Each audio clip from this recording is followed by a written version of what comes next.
Hey Roses, so when it comes to maintaining a twist out or flat twist out, don't worry about the formation of the twists as much. What you need to worry about is what you do after they dry.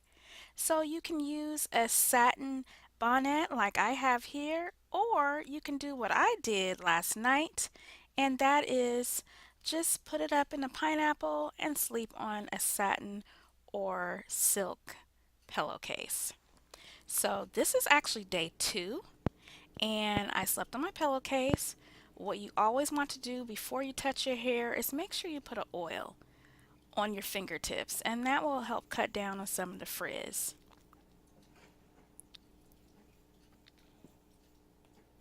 So as you can see, my pineapple is actually loose. I never do it tight at all. And I just cut up an old dress slip to use as my tie. Something that's not going to rub and pull away at the moisture of my hair.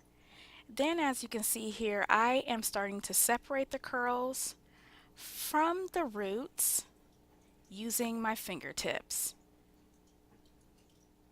I prefer to use my fingers more than a pick because a pick is a little bit more rough on my hair. At times I use a pick, but not all the time. Normally I just use my fingers. So I'll stretch it here and there. I'll separate the curls to get them in the places I want them to be at.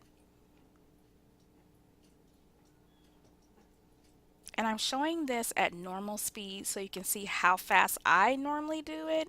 You don't have to separate your curls this fast.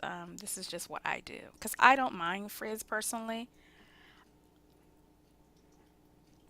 Okay, so it's getting there. I want to separate a few more curls and I'll do this throughout the week.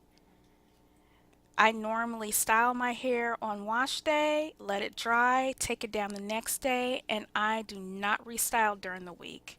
I just fluff, separate, and stretch my hair. And I always, for the most part, 95% of the time, use just my fingers.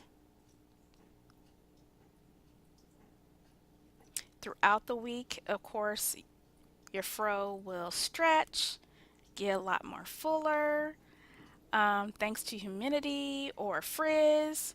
And that by the end of the week, I have a huge fro for Fro Friday. So this again is 2-day hair and it came out great. Talk to you later, roses.